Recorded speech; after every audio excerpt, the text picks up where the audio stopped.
இது வந்து ஒரு நல்ல கேள்வி. ஆனால் இதற்கு பதில் அப்படின்னு பார்க்கும் பொழுது, அ ஒரு சில பிரச்சனைகளுக்கு கோச்சார பலன் பார்க்கணும். ஒரு சில பிரச்சனைகளுக்கு தசா பலன்கள் பார்க்கணும். இப்ப வந்து நீங்க கல்யாணம் பார்க்குறீங்க அப்படின்னு வச்சுக்கோங்களேன், அதற்கு தசா பலன் பாருங்க. ஏன்னா இதுல என்ன பண்ணுவாங்கன்னா நெறைய பேர், "ஐய்யயோ! இப்பதான் குரு 7ல இருக்கு. அப்புறம் அது 8ல வந்துருச்சுன்னா குரு பலன் கிடையாது" அப்படின்னு சொல்லுவாங்க. தசா நல்லா இருந்தது, புக்தி நல்லா இருந்ததுன்னா, நீங்க கோச்சாரத்த பத்தி கவலையே பட வேண்டாம். ஏன்னா கோல்சாரம் அப்படிங்கிறது வந்து உங்களுக்கு டெம்பரரி தான். அது மாறிண்டே இருக்கும். தசா பலன் அப்படிங்கிறது லாங் டெர்ம் பீரியடு. அப்ப நீங்க ஒரு கல்யாணத்துக்கு பார்க்கும்போது, இப்போ வந்து ஃபார் எக்ஸாம்பிள் சொல்றேன்.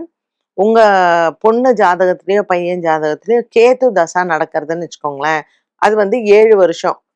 கேது தசா வந்து ஜென்ரலா கல்யாண யோகத்தெல்லாம் குடுக்காது. அப்போ ஏற்கனவே வயசாயிடுத்து.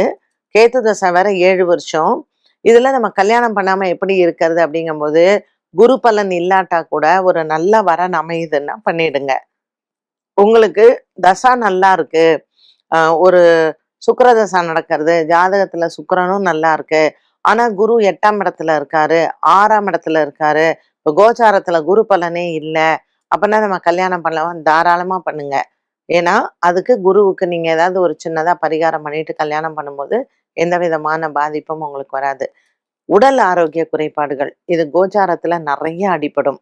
அஷ்டம சனியில, 6ஆம் இடத்துல சனி இருக்கிறச்சு, கண்டிப்பா ஜாதகருக்கு உங்களுக்கு தசா நல்லா இருந்தா கூட, இந்த கோச்சாரத்துல சனி நல்லா இல்ல, கோச்சாரத்துல குரு நல்லா இல்லன்னா, இந்த போலீஸ்ல மாட்டிக்கிறது, அரசாங்கத்திற்கு வந்து நம்ம ஒரு ஏதாவது போய் ஃபைன் கட்டுறது போலீஸ் ஸ்டேஷன்ல, லீகல்ல போய் மாட்டிக்கிறது, இந்த மாரி எல்லாம் கோச்சாரத்தினால நடைபெறும். ஸோ கோச்சார பலனும் நம்ம ஒரு சிலதற்கு பார்க்கணும். தசா பலனும் ஒரு சிலதற்கு பார்க்கணும்.